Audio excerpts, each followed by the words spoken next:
Hello, welcome to my YouTube channel. This is Shrishti, and today we are going to read about anatomy and physiology.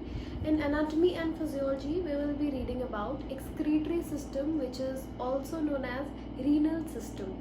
So, talking about renal system or excretory system, we will see that आखिर it consists of which organs. Like इसका नाम है renal system. Renal means kidney and system means like ये किसी और चीज़ और organ से भी मिलकर बना है. तो वही क्या है, जैसे किडनी, यूरेटर, ब्लैडर, यूरेथ्रा, ये सारी चीज़ के मिलकर ये क्या बना, सिस्टम बना है. इसीलिए इसका क्या नाम है, रीनल सिस्टम या फिर एक्सक्रीटरी सिस्टम. अब एक्सक्रीटरी का मतलब क्या होता है, किसी भी चीज़ को बॉडी से बाहर एक्सक्रीट आउट करना, यानी बाहर निकालना. तो हम सभी जानते हैं कि किडनी का काम है फिल्टर करना, यूरिन फॉर्म करना और उसको एक्सक्रीट करना, है ना. तो सिर्फ इतना ही काम नहीं है, और भी चीज़ें हैं, वो चीज़ें हम लोग बात करेंगे उसके बारे में बाद में. सो जो हमारा रीनल सिस्टम एक्सक्रीटरी सिस्टम है, यहाँ पे किडनी है, यूरेटर है, ब्लैडर है, यूरेथ्रा है, इन्हीं ऑर्गन से मिलकर जो है ये पूरा सिस्टम बना है. एंड ये कैसे काम करता है, क्या इसका लोकेशन, फंक्शन, पोजिशन, वो सारी चीज़ें हम लोग देखते हैं, बात करते हैं उसके बारे में. सो बात करते हैं हम लोग. Now will talk about kidney. आखिर किडनी जो है, अभी एनाटॉमिकली अगर हम स्ट्रक्चर की बात करें तो किडनी के बारे में हम क्या क्या कह सकते हैं. लाइक शेप की अगर बात करें तो इट इज़ बीन शेप्ड, बीज के आकार का है. वी ऑल नो दैट, बचपन से पढ़ा है. लोकेशन की बात करें तो ये पोस्टीरियर एब्डोमिनल वॉल में लोकेटेड है, यानी कि पोस्टीरियर मीन्स पीछे की ओर, यानी एब्डोमिनल वॉल यानी कि पेट के, हमारा जो एब्डोमिनल वॉल है, जो हमारा पेट है, उसके कहाँ है, पोस्टीरियर में, यानी कि उसके पीछे है. एंड अगर और एग्जैक्टनेस की बात करें तो ये कहाँ पे है, T12 यानी कि थोरैकिक, 12th थोरैकिक वर्टिब्रा जो है और 3rd लंबर वर्टिब्रा के बीच में जो है ये लोकेटेड है. और साइज़ की बात करें तो जो इसका आप देख सकते हैं कि ये 3 सेंटीमीटर, 6 सेंटीमीटर और ये 11 सेंटीमीटर, ये साइज़ हमको किडनी का एक अप्रॉक्सीमेट यही हमें देखने को मिलेगा. और वेट की बात करें तो मेल और फीमेल में ये जो है थोड़ा सा डिफरेंट है. मेल में ये 150 ग्राम का होता है और फीमेल्स में ये 135 ग्राम्स का आपको देखने को मिलेगा. ब्लड सप्लाई की अगर बात करें तो रीनल आर्टरी जो है किडनी को ब्लड सप्लाई करती है और वहीं से वो ब्लड आता है और वो फिल्टर होता है और फिर यूरिन भी फॉर्म होता है. और जो हमारा राइट किडनी है वो थोड़ा सा स्लाइटली जो है नीचे सिचुएटेड है. लाइक अगर आपका ये किडनी है, दोनों किडनी है, तो ये वाला थोड़ा नीचे है और ये वाला थोड़ा सा ऊपर है. और साइज सेम है बट ये थोड़ा सा नीचे, क्योंकि यहाँ पे क्या है, लीवर है. तो इसी वजह से जो हमारा राइट किडनी क्या है वो थोड़ा सा नीचे सिचुएटेड है. अगर अब हम किडनी को, हमने लेंथ देखा, हाइट देखा, सब कुछ देखा, अगर हम उसको और मैग्नीफाई करके देखें तो जो किडनी है ना हमारा, ये जो लेयर है ये 4 पार्ट्स में डिवाइडेड है. वो 4 पार्ट क्या है, वो कैप्सूल का ही पार्ट है. वो कैप्सूल क्या है, लाइक जो किडनी के जस्ट सटा हुआ जो बाहर लेयर है उसको हम ट्रू कैप्सूल बोलते हैं, जिसको हम फाइब्रस कैप्सूल भी बोलते हैं. और जो उसके जस्ट बाहर वाला जो लेयर है, इसके बाद वाला, उसको हम पेरीनेफ्रिक फैट बोलते हैं. उसके बाद फिर एक कैप्सूल का लेयर है, उसको हम फॉल्स कैप्सूल या फिर रीनल कैप्सूल फेसिया बोलते हैं. और जो उसके बाहर वाला जो ये आप देख रहे हो उसको हम पारानेफ्रिक फैट बोलते हैं. हम उसको ऐसे याद कर सकते हैं कि जो पास है वो ट्रू है, जो दूर है वो फॉल्स है, और जो बीच का है वो पेरी और पारा कर दिया. ये पेरी हो गया, ये पारा हो गया, ये ट्रू है और ये फॉल्स है. तो इस तरीके से हम किडनी के कैप्सूल्स को याद रख सकते हैं कि उसके कैप्सूल्स के कवरिंग जो है वो 4 पार्ट्स में है, वो 4 नाम क्या है ऐसे में. Now talking about kidneys inner view, तो हम देख सकते हैं कि जब हम किडनी को, जब हम अंदर से देखेंगे, हमने बाहर का कैप्सूल देखा, अगर हम अंदर से देखें तो किडनी कैसा दिखेगा, तो ऐसा स्ट्रक्चर हमको देखने को मिलेगा. जो सबसे बाहर वाला जो स्ट्रक्चर है इसको हम कहते हैं कैप्सूल, जिसके बारे में हमने 4 लेयर के बारे में हमने पढ़ा, ठीक है. और कैप्सूल है, इसके बाद जो लेयर आता है अंदर वाले जो खाली स्पेस, ये है आपका कॉर्टेक्स. और फिर अगर इसके अंदर आप देख रहे हो ये डॉटेड लाइन है, ये डॉटेड लाइन क्या है, इनर लोब्यूलर आर्टरी, यानी कि किडनी में जो ब्लड का जो सप्लाई है, जो रीनल आर्टरी जो उसको सप्लाई कर रही है, उसके बाद ये अंदर जो जा रही है, तो वही ये है इनर लोब्यूलर आर्टरी जो इस किडनी को ब्लड का सप्लाई दे रही है. और इसी के बीच में जो स्पेसेस आपको दिख रहा है, ये स्पेसेस को हमने कहा रीनल कॉलम या फिर कॉलम ऑफ बर्टनी। और जब आप ये जो आप मेडुला, इस तरह का जो पिरामिडल स्ट्रक्चर जो आप देख रहे हो, ये पिरामिडल स्ट्रक्चर को ही हम मेडुला कह रहे हैं। और फिर जो ये वाला जो पार्ट है जो ऐसे 5 हिस्सों में आया है,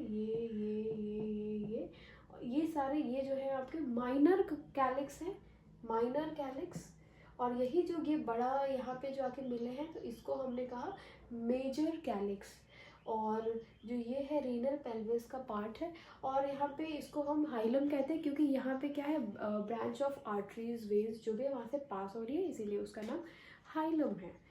और अगर हम ध्यान दें एनाटॉमिकल एस्पेक्ट से देखें, तो जो साइड वाला जो पार्ट है इसको हम लैटरल बॉर्डर बोलते हैं, और जो इधर वाला पार्ट है उसको हम मीडियल बॉर्डर बोलते हैं। ये साइड वाला लैटरल है और ये वाला पार्ट क्या है, मीडियल बॉर्डर।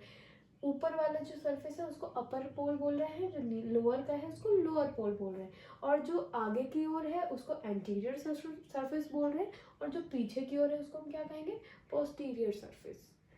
तो this is how kidney looks like. तो अब हम बात करते हैं कि जब हम किडनी को कट करते हैं तो वो कैसा दिखता है। अगर हम किडनी को कट करेंगे तो अंदर में हमें क्या क्या स्ट्रक्चर्स देखने को मिलेगा। तो हमने देखा कि कट सेक्शन में आउटर लेयर की अगर हम बात करें तो बाहर हमें क्या दिखेगा, कॉर्टेक्स रीजन था, तो कॉर्टेक्स हमें दिखेगा जो कि कैसा था, रेडिश ब्राउन कलर का। अगर हम बीच की बात करें तो हमें बीच में क्या दिखा, मेड्यूला दिखा जो कि कैसा था, पेल कलर का। और अगर हम फिर अगर हम इनर की बात करें तो इनर अंदर में हमें देखने को मिला कुछ खाली जगह देखने को मिली यहाँ पे, जिसको कि हम रीनल साइनसेस भी कहते हैं, या फिर हम कॉलम ऑफ बर्टनी या फिर रीनल कॉलम भी कहते हैं। तो जब हम किडनी को कट करेंगे तो ये स्ट्रक्चर्स हमें देखने को मिलेगा। तो किडनी में हमने देखा उसके इंटरनल स्ट्रक्चर में जैसे कि मेड्यूला हमने देखा। तो जो किडनी का जो इम्पोर्टेंट फंक्शन है, जो किडनी का सबसे इम्पोर्टेंट पार्ट है वो क्या है, नेफ्रॉन। तो नेफ्रॉन कहाँ पाया जाता है, इसी मेड्यूला में। तो नेफ्रॉन आखिर है क्या, नेफ्रॉन कुछ इस प्रकार का स्ट्रक्चर है जो कि आपको देखने को मिलेगा, है ना, बिल्कुल इस प्रकार का, जिसके बारे में हम लोग डिटेल से बाद में बात करेंगे। तो ये ऐसा ही स्ट्रक्चर जो है नेफ्रॉन का है, और ये नेफ्रॉन कहाँ पाया जाता है, किडनी के मेड्यूला में। तो नेफ्रॉन अगर है क्या, ये क्या है, structural and functional unit of kidney, यानी कि किडनी का जो सबसे ज़्यादा फंक्शन करने वाला जो इम्पोर्टेंट पार्ट है और जो स्ट्रक्चरल पार्ट है वो क्या है, वो नेफ्रॉन है। सबसे इम्पोर्टेंट क्या है, नेफ्रॉन। और ईच किडनी जो है हमारा, सब में क्या है, 1 से 1.2 मिलियन नेफ्रॉन्स उसमें पाए जाते हैं। And no new nephron is formed after birth, यानी कि हमारे जन्म के बाद कोई भी नए नेफ्रॉन्स नहीं बनते हैं। And kidney can normally function up to 75% nephrons are functional, यानी कि अगर ये जो हमारा पूरा किडनी जिसमें 1 से 1.2 मिलियन तक नेफ्रॉन्स पाए जाते हैं, अगर 75% नेफ्रॉन्स तक अगर हमारा अच्छे से काम कर रहा है, दैट मीन्स हम लोग हेल्दीली फंक्शन कर सकते हैं। लेकिन अगर इससे ज़्यादा कम हो गया तो फिर उस केसेस में हम कह सकते हैं कि किडनी हमारा उतना अच्छा काम नहीं कर रहा है या जो भी है। तो अब ये जो नेफ्रॉन है, ये भी जो मेडुला है, ये 2 टाइप के पाए जाते हैं। जैसे कि ये जो हमारा मेडुला है, ये यहाँ से यहाँ तक आउटर मेडुला है, और ये यहाँ से यहाँ तक को इनर मेडुला हमने कहा। जो भी नेफ्रॉन्स का जो ये वाला जो पार्ट है, LOH वाला पार्ट, ये अगर इनर मेडुला को टच करता है, नहीं करता है अगर, तो उसको हम कॉर्टिकल नेफ्रॉन्स कहते हैं। और अगर वो टच करके अंदर से तक जाता है तो उसको हम जक्स्ट्रा मेडुलरी नेफ्रॉन कहते हैं। और जो कॉर्टिकल नेफ्रॉन्स है ये 80 से 90% पाए जाते हैं, और ये 10 से 20% पाए जाते हैं। तो ये था, this was all about nephron. अब हम नेफ्रॉन के डिटेल में उसके स्ट्रक्चर के बारे में बात करते हैं। हम बात कर रहे थे नेफ्रॉन्स के बारे में। तो नेफ्रॉन जो है हमारा 2 पार्ट में डिवाइडेड है। हमने पहले देखा कि नेफ्रॉन कैसा दिखता है, तो ऐसा दिखता है। तो 2 पार्ट में क्यों डिवाइडेड है, यहाँ से लेके यहाँ तक एक पार्ट है, यहाँ से लेके यहाँ तक जो है इसका दूसरा पार्ट है। तो देखते हैं क्या है। जो हमारा पहला पार्ट है, जो नेफ्रॉन है, एक रीनल कॉर्पसल है या फिर मैल्फिजियन कॉर्पसल बोलते हैं। वो किससे मिलकर बना है, ग्लोमेरुलस और बोमन्स कैप्सूल। यहाँ पे आप देख सकते हो बोमन्स कैप्सूल है और ये क्या है, ग्लोमेरुलस है। तो ये जो है क्या बनाता है, ये मिल करके इसको हम लोग एक साथ बोलते हैं मैल्फिजियन कॉर्पसल या फिर रीनल कॉर्पसल। इसको हम फिल्ट्रेशन यूनिट भी कहते हैं, क्योंकि जो यहाँ से रीनल आर्टरी से जो ब्लड आता है और ये जो फिल्टर होता है वो फिल्ट्रेशन का काम जो है वो यहीं पे होता है। ग्लोमेरुलस और बोमन्स कैप्सूल मिल करके ही फिल्ट्रेशन का काम करते हैं, इसीलिए इसको हम फिल्ट्रेशन यूनिट भी कहते हैं। और जैसे ही हम स्ट्रक्चर के नीचे वाले हिस्से में बढ़ते हैं तो हमें पीसीटी, एलओएच और डीसीटी देखने को मिलता है। और ये क्योंकि ये ट्यूब्यूल लाइक स्ट्रक्चर है, इसीलिए हम इसे कहते हैं रीनल ट्यूब्यूल। इसको हम यूरिन फॉर्मेशन कह सकते हैं, क्योंकि यहीं पे क्या होता है, रीअब्जॉर्प्शन और सिक्रीशन वाटर का होता है, जिससे कि यूरिन फॉर्म होता है। और ये किससे बना हुआ है, पीसीटी, एलओएच और डीसीटी से। तो ये था हमारा नेफ्रॉन का 2 पार्ट। तो बात कर रहे थे हम लोग नेफ्रॉन्स की। तो नेफ्रॉन को ब्लड सप्लाई मिलेगा तभी तो वो फिल्टर करेगा। तो जो रीनल आर्टरी है वो क्या करती है, एंटर करती है किडनी में और वही ब्लड लेकर आती है किडनी तक, ठीक है। और जो किडनी है वो 20 से 25% जो है, 20 से 25% टोटल कार्डियक आउटपुट का ब्लड जो है वो रिसीव करती है, जिसका मतलब हुआ कि ये 1000 से 1250 ml के लगभग अप्रॉक्स वो ब्लड जो है रिसीव करती है किडनी, ठीक है, कार्डियक आउटपुट का, यानी कि जितना भी हमारा हार्ट पंप करता है। तो हम ये जानते हैं कि जो हमारा जो किडनी है वो टोटल लगभग देखा जाए तो 300 ग्राम का है। 300 ग्राम को यानी कि 1200 ml ब्लड मिलता है। हमने कैलकुलेट भी किया, कार्डियक आउटपुट एक दिन का कितना होता है, 5 लीटर। 5 लीटर अगर 25% अगर इसका निकालें तो हमको पता चलता है कि ये 1200 ml है, जो कि हमने देखा। तो यानी कि 300 ग्राम को 1200 ml मिलता है, यानी कि 300 ग्राम की किडनी है, यानी कि पर ग्राम को कितना मिलता होगा, पर ग्राम को 4 जो है 4 ml पर ग्राम जो है हमको ब्लड जो है पर ग्राम किडनी को मिलता है। यानी कि अगर हम सरफेस एरिया के हिसाब से देखें तो पूरी बॉडी में सबसे ज़्यादा सरफेस एरिया के हिसाब से किडनी को ही मिलता है। जैसे कि हमारा लीवर है, लीवर हमारा 1.5 kg का है, ठीक है, लेकिन इसका अगर पर ग्राम की बात करें तो इसको 1 ml पर ग्राम ही मिलता है। लेकिन किडनी तो ये है तो 1500 ग्राम का, और लेकिन अगर इसकी बात करें किडनी की तो इसको पर ग्राम 4 ml मिलता है, इसको पर ग्राम 1 ml मिलता है। पूरी बॉडी में सरफेस एरिया के हिसाब से किडनी को सबसे ज़्यादा ब्लड मिलता है। हमने बात किया कि नेफ्रॉन के बारे में, हमने देखा कि उसके 2 पार्ट होते हैं, तो जिसमें कि फिल्ट्रेशन यूनिट जो था ग्लोमेरुलर और बोमन्स कैप्सूल से मिलकर बना था। तो पहले हम लोग ग्लोमेरुलर्स के बारे में देखते हैं कि आखिर वो क्या है।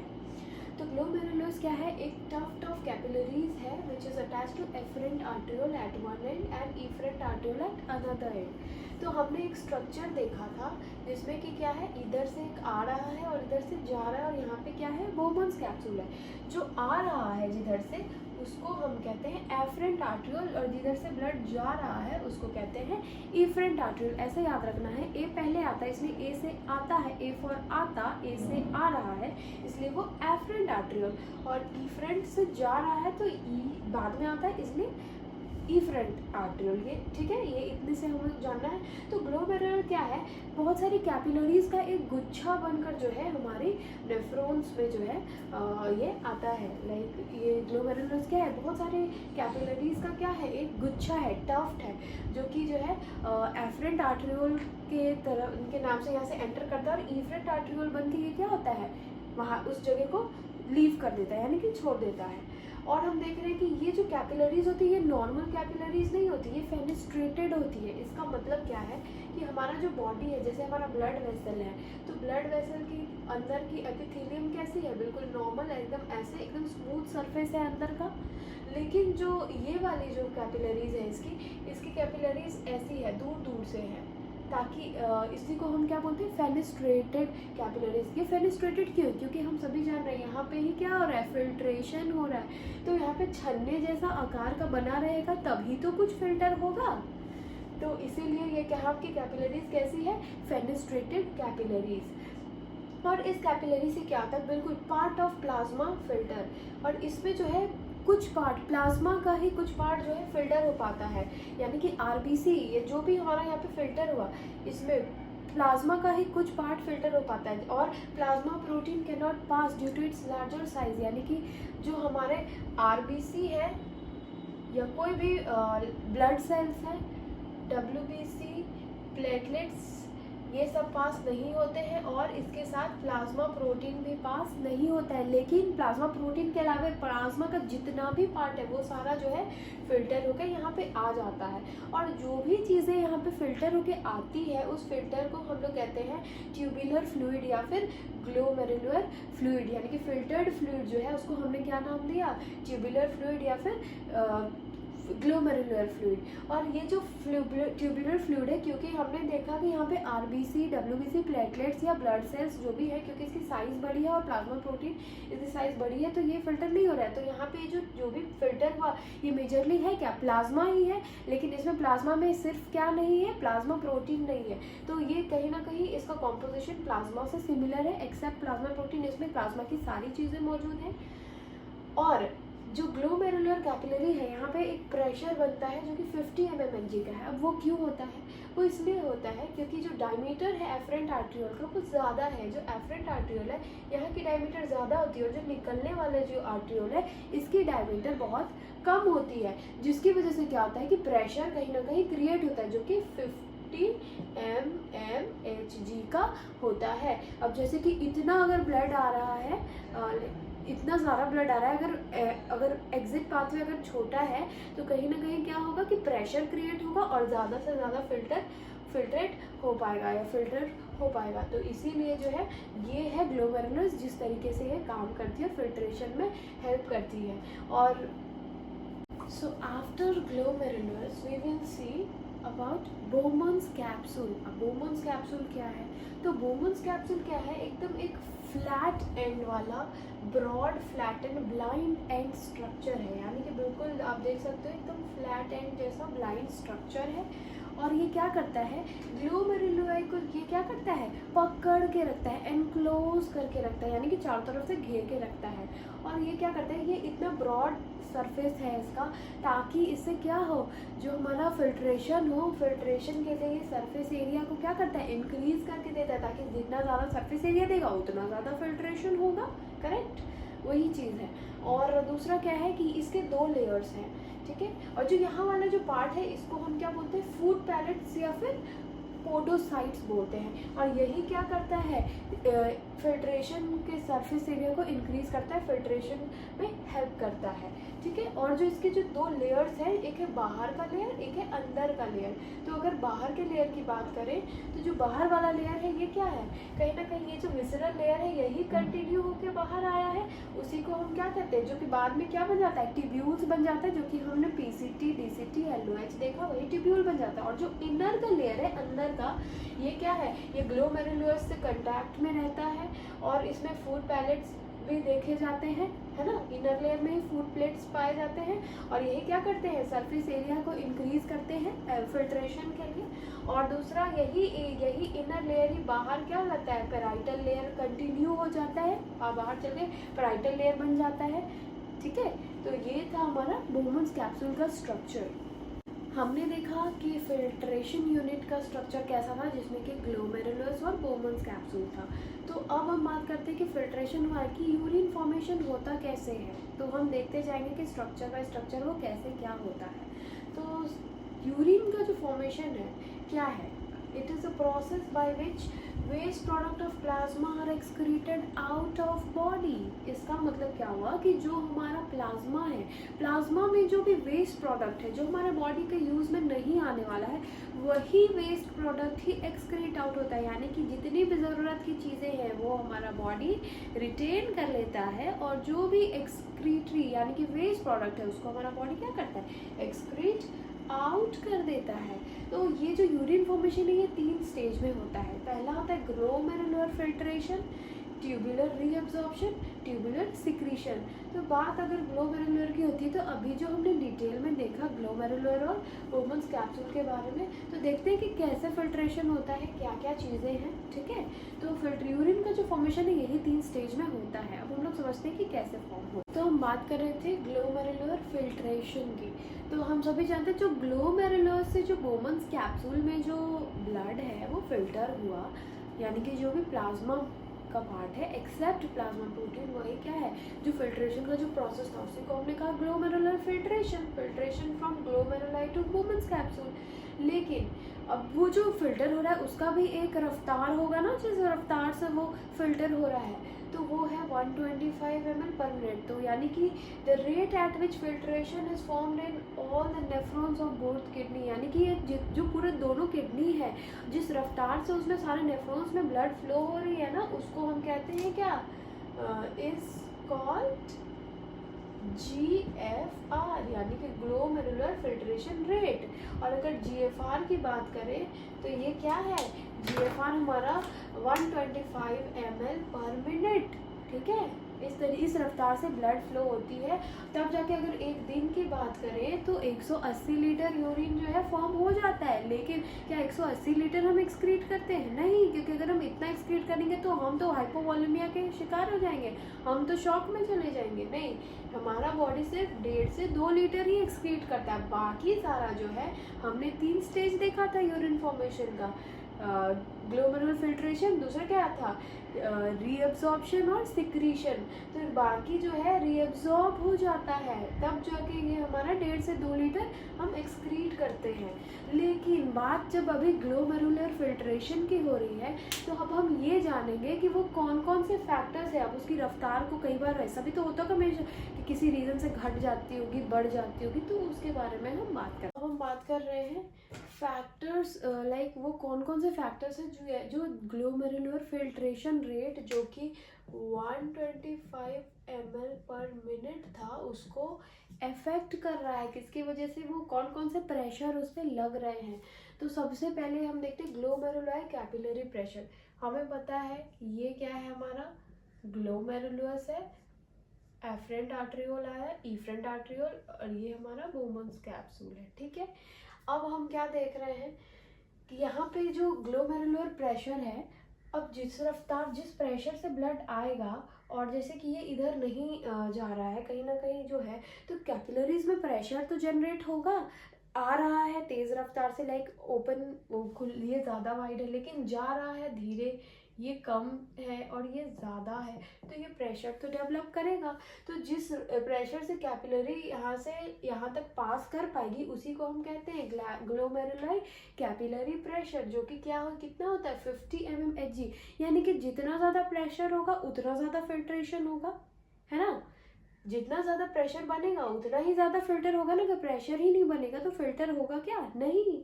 तो इसीलिए ग्लोमेरुलाई कैपिलरी प्रेशर क्या है, डायरेक्टली प्रोपोर्शनल टू GFR, यानी कि ये जितना ज़्यादा होगा ये भी उतना ज़्यादा होगा, ठीक है। ओके, बात करते हैं ऑस्मोटिक प्रेशर की। अब ये ऑस्मोटिक प्रेशर क्या है? तो osmotic pressure is exerted by plasma protein. Plasma protein क्या है? अब जैसे ये हमारा था बोमन्स कैप्सूल हुआ, ठीक है। अब यहाँ पे बहुत सारे फिल्ट्रेट हैं, बड़े बड़े प्लाज्मा प्रोटीन है जो कि इसको पास तो नहीं कर सकते, लेकिन बहुत सारे ऐसी चीज़ें हैं जिनको कि पास होना है। लेकिन जो प्रोटीन के जो बड़े बड़े टुकड़े हैं ये कहीं ना कहीं फिल्ट्रेट होने में ये दिक्कत तो कर रहे हैं, एक नेगेटिव प्रेशर बना रहे हैं। यहाँ से एक प्रेशर लग रहा है जो कि नहीं जाने दे रहे हैं, तो उस प्रेशर वो जो है 25 mmHg का प्रेशर होता है। और ऑब्वियस सी बात है, ये जितना ज़्यादा प्रेशर लगाए ये कहीं ना कहीं नेगेटिव हो रहा है, क्योंकि अगर ऐसा तो नहीं हो सकता ये जितना प्रेशर लगाएगा उतना ज़्यादा फिल्टर होगा, नहीं, ये जितना कम प्रेशर लगाएगा उतना फिल्टर होगा। इसीलिए हमने कहा ऑस्मोटिक प्रेशर क्या है, inversely proportional to GFR, okay. और ये कितना है, 25 mmHg। अब बात करते हैं हाइड्रोस्टैटिक प्रेशर की। हाइड्रोस्टैटिक प्रेशर क्या है? यहाँ पे अब क्या है कि फिल्ट्रेट प्रेजेंट है जिसको हम लोग ग्लोमेरुलर फ्लूइड या फिर ट्यूबुलर फ्लूइड बोलते हैं। तो ये कहाँ से एग्जर्ट होता है? Exerted by filtrate which is already present in tubule, यानी टिब्यूल में जो प्रेशर है, अब ये भी कहीं ना कहीं इस पे उल्टा प्रेशर बना रही है, नेगेटिव प्रेशर बना रही है। लाइक यहाँ पे ऑलरेडी फ्लूइड है, हम ऊपर से और प्रेशर डाल रहे हैं तो उसको प्रेशर तो लगेगा ना आने में, तो वो प्रेशर यहाँ पे 15 mmHg का प्रेशर हमको देखने को मिलेगा। और ये जो है, तो हम कह सकते हैं कि जो हमारा हाइड्रोस्टैटिक प्रेशर है ये भी क्या है, इन्वर्सली प्रोपोर्शनल GFR के, यानी कि ये प्रेशर जितना ज़्यादा रहेगा फिल्ट्रेशन उतना कम होगा, है ना। जैसे कि कैपिलरी प्रेशर, कैपिलरीज में जितना ज़्यादा प्रेशर होगा उतना ज़्यादा ये प्रेशर से फिल्टर होकर नीचे आएगा ब्लड। लेकिन यहाँ पे क्या है, प्लाज्मा प्रोटीन इतना प्रेशर लगा रहे हैं कि ये फिल्टर हो ही नहीं पा रहा है, ये नेगेटिव जा रहा है, इसलिए इन्वर्सली प्रोपोर्शनल है। और ये क्या है, ये जितना ज़्यादा यहाँ से ट्यूबुलर फ्लूइड प्रेशर उल्टा लगा रहे हैं उतना ज़्यादा ही कम फिल्टर हो रहा है, इसीलिए क्या है, इन्वर्सली प्रोपोर्शनल है। समझ आया कि ये क्या है और कैसे होता है। और ये कितना है, 15 mmHg, और ये क्या है, 50 mmHg का प्रेशर है। तो अगर हम बात करें कि नेट प्रेशर कितना होता है हमारे कैपिलरीज में, अगर नेट प्रेशर हमको निकालना हो तो हम ये कह सकते हैं कि जो आपका GCP है माइनस OP प्लस HP, तो इसमें हमें क्या पता चलेगा, GCP हमारा 50 है और ये कितना है हमारा 25 प्लस 15, 25 प्लस 15 कितना होता है, 40 हुआ, 25, 35, 40, और ये हम देख सकते हैं 10 mmHg का जो है हमारा नेट प्रेशर हमारा GFR का होता है। अगर नेट प्रेशर की बात करें कि इन टोटल तब घुमा फिरा के नेगेटिव पॉजिटिव सारे प्रेशर को देखें तो ओवरऑल प्रेशर है आखिर कितना, इधर से भी धक्का लगा रहा है, इधर से भी धक्का लग रहा है, तो नेट प्रेशर कितना है, तो नेट प्रेशर हमारा 10 mmHg का है। ठीक है, तो this is about pressure affecting glomerular filtration. तो अब हम बात करेंगे कि यूरिन का फॉर्मेशन का फर्स्ट स्टेप हमने देख लिया जो कि था ग्लोमेरुलर फिल्ट्रेशन, जिसमें कि सेलेक्टिव फिल्ट्रेशन होता है, यानी कि जैसे कि प्लाज्मा का ही, पूरे ब्लड में सिर्फ प्लाज्मा का ही पार्ट फिल्टर होता है और उसमें भी प्लाज्मा में प्लाज्मा प्रोटीन नहीं फिल्टर होता है। अब जब इतनी सी चीज़ें फिल्टर हो गई हैं, अब वो कहाँ जाएगी, किस स्ट्रक्चर में, ये जो स्ट्रक्चर था हमारा, है ना, तो इस स्ट्रक्चर में जाएगी वो, यहाँ पे PCT, LOH और DCT में जाएगी। ठीक है, तो वही अब यहीं पे हम बात करेंगे कि रीअब्जॉर्प्शन और सिक्रीशन की। जब PCT यानी कि प्रॉक्सिमल कन्वोल्यूटिंग ट्यूब्यूल्स में जब जाएगी तो बहुत सारी 70 to 80% जो है यहाँ पे 70 to 80% चीज़ें जो है रीअब्जॉर्ब हो जाएगी, क्योंकि हमने देखा था 180 लीटर एक दिन में यूरिन क्या हो जाता है, फिल्टर हो जाता है। तो क्या हम इतना एक्सक्रीट कर देंगे, नहीं, हम ये इंपॉर्टेंट चीज़ें हैं, इंपॉर्टेंट चीज़ को हम इतना ज़्यादा एक्सक्रीट बर्बाद हम नहीं कर सकते हैं। तो इसीलिए जो भी आपका water, carbonate, bicarbonate, electrolyte, glucose, amino acid, ये सारी चीज़ें जो है ये वापस से क्या होती है, रीअब्जॉर्ब हो जाती है। और हाँ, एक चीज़ और कि हमारा जो ये नेफ्रॉन्स है ना, उसके आसपास में जो है ना बहुत सारे ये ब्लड वेसल कैपिलरीज जो है अराउंड में रहती हैं, तो ये सारी जो है कहीं ना कहीं ये एब्जॉर्ब कर लेती है। और जब सिक्रीशन की अगर बात करें तो कहीं ना कहीं यहाँ इस वाले पार्ट में हाइड्रोजन आयंस, क्रिएटिनिन और अमोनिया जो है वापस से हमारे ट्यूब्यूल्स में सिक्रीट हो जाता है। ठीक है, और जितना एब्जॉर्ब होना था वो वापस से रीअब्जॉर्ब हो जाता है। फिर जब जो जितने भी फिल्ट्रेट है वो जब LOH वाले पार्ट में आती है, तो जो आपका डिसेंडिंग वाला पार्ट है यहाँ पे जो है सारा वाटर जो है वो एब्जॉर्ब, वापस से एब्जॉर्ब हो जाता है। और जो भी आपका यूरिया वगैरह है वो जो है इस वेसल से जो है कैपिलरी से क्या होता है, वापस से इस वाले पार्ट में वो सिक्रीट हो जाता है और इसमें यूरिया का प्रेजेंस देखने को मिलेगा। और लूप ऑफ हेनले में हम क्या देखेंगे, यूरिन का जो है कॉन्सेंट्रेशन होता है। और जब DCT यानी कि डिस्टल कन्वोल्यूटिंग ट्यूब्यूल में जब हमारा ये फिल्ट्रेट आता है तो क्या होता है कि जो आपका, हाँ सॉरी, जो आपका असेंडिंग वाला जो कोलोन है यहाँ पे हम देखेंगे कि सोडियम और क्लोराइड आयंस जो है वो वापस से रीअब्जॉर्ब होते हैं, क्योंकि बॉडी को अगर ज़रूरत होती है तो वो रीअब्जॉर्ब हो जाता है। और जैसे कि यूरिया की ज़रूरत नहीं है तो यूरिया जो है यहाँ पे सिक्रीट हो जाता है। हम सभी लास्टली हम देखेंगे कि यूरिन जो फॉर्म हुआ उसमें क्या क्या चीज़ें थी। तो जो DCT है हमारे यानी कि डिस्टल कन्वोल्यूटिंग ट्यूब्यूल, तो इसमें क्या होता है कि आपका DCT यूजुअली क्या है, वहाँ के जो सेल्स हैं हमारे वो बिल्कुल भी वाटर के लिए इम्परमिएबल है। लेकिन अगर वहाँ पे ADH प्रेजेंट हो यानी कि एंटी डायूरेटिक हार्मोन जो कि हमारे पोस्टीरियर पिट्यूटरी से रिलीज होती है, अगर उसकी प्रेजेंस होगी तो हमारा जो यहाँ का जो सेल्स हैं वो क्या हो जाते हैं, सेमी परमिएबल हो जाता है और वाटर का एब्जॉर्प्शन होना शुरू हो जाता है। और अगर हम रीअब्जॉर्प्शन में देखें सोडियम की, तो अगर एल्डोस्टेरॉन प्रेजेंट होगा, अगर किसी रीज़न से अगर एल्डोस्टेरॉन ट्रिगर हुआ है और अगर एल्डोस्टेरॉन सिक्रीट हुआ है, तो फिर सोडियम का भी एब्जॉर्प्शन हमको वहाँ पे देखने को मिलेगा। तो डीसीटी में कुछ स्पेशल कंडीशंस में ही अगर ये या ये प्रेजेंट होगा, तभी ये या ये वापस से रीअब्जॉर्ब होगा, अदरवाइज नहीं होगा। और यूरिया जितना ज़रूरत है उतना रीअब्जॉर्ब होता है, लेकिन और बाकी जो है आपका एक्सक्रीट आउट हो जाता है। और क्लोराइड आयंस का भी ऐसा ही है, जितना ज़रूरत है बॉडी को उतना रहता है, बाकी जो है एक्सक्रीट हो जाता है। और इसमें मेजॉरिटी हमको डीसीटी में देखने को मिलेगा H+ आयंस यानी कि हाइड्रोजन आयंस भी जो है वापस से सिक्रीट होते हैं। और लास्टली जो हमारा सिक्रीशन होता है, जो यूरिन फॉर्म होता है, उसमें ammonia, creatinine, hydrogen ions, urea, ये सारी चीज़ें हमें देखने को लास्टली एंड प्रोडक्ट जो यूरिन फॉर्म होता है उसमें हमें ये सारी चीज़ें देखने को मिलती हैं। तो इसी तरीके से रीअब्जॉर्प्शन और सिक्रीशन होता है। तो जैसे हमने देखा कि यूरिन का फॉर्मेशन हो गया, तो अब देखते हैं कि यूरिन आखिर कैसा है, क्या है। तो अगर कलर की बात करें तो ये एम्बर कलर का होता है, एम्बर कलर। और स्पेसिफिक ग्रेविटी की बात करें तो 1.010 से 1.030 तक देखने को मिलेगा। और इसमें जो है ज़्यादातर वाटर ही होते हैं, और कुछ जो है 3% सॉलिड हमको देखने को मिलता है यूरिन में। अगर ओडर की बात करें तो ये माइल्डली एरोमेटिक होते हैं। लाइक अब जैसे ही, अब क्योंकि यूरिन में अमोनिया होता है, तो जैसे ही एयर के कांटेक्ट में अमोनिया आता है तो अमोनिकल स्मेल भी हमको देखने को, अरोमा वैसा हमको जब भी हम स्मेल करते हैं तो वैसा स्मेल ही इसलिए लगता है। अगर वॉल्यूम की बात करें तो 1.5 से 2 लीटर हम पर डे एक्सक्रीट आउट करते हैं। और पीएच की बात करें तो 5 से 8 तक इसकी पीएच होती है, और एवरेज 6.0 इसकी पीएच है। और कंपोजिशन की बात करें तो 96% वाटर होता है, 2% यूरिया होता है, बाकी electrolyte, creatinine, amino acid, vitamin, ये सारी चीज़ें मिलकर बहुत ही 2% के बराबर ये कंस्टिट्यूट करती है। तो ज़्यादा यूज़फुल चीज़ें एक्सक्रीट आउट नहीं होती। तो यही सारी चीज़ें जो है, जो हमने देखा कि जो एक्सक्रीट हुई, जो सिक्रीट हो रही थी, वही सारी चीज़ें क्या हुई, इसमें हमें एंड प्रोडक्ट में देखने को मिला। और अगर कुछ क्लिनिकल टर्म्स की बात करें तो ऑलिग यूरिया होता है। इट मीन्स कि बहुत कम यूरिन आउटपुट होना है, यानी कि less than 400 ml per day अगर है तो उसको हम ऑलिग यूरिया कहेंगे। एन यूरिया होता है मीन्स एब्सेंस ऑफ यूरिन, यानी कि यूरिन जो है हमारा 100 ml से भी कम होगा। और अगर पॉली यूरिया की बात करें, इट मीन्स यूरिन आउटपुट क्या है, बहुत इंक्रीज्ड है, यानी कि आपका 3 लीटर से लेके 3.5 लीटर, या 3 लीटर से हमेशा क्या होगा, ज़्यादा होगा, तो उसको हम कहेंगे पॉली यूरिया, यानी कि यूरिन आउटपुट क्या है, इंक्रीज हो जाएगा। और डिस यूरिया क्या होता है, यानी कि पेनफुल यूरिनेशन, जब भी आपको यूरिनेट करने में आपको पेन हो, उसको हम क्या कहते हैं, डिस यूरिया। तो this is all about urine composition.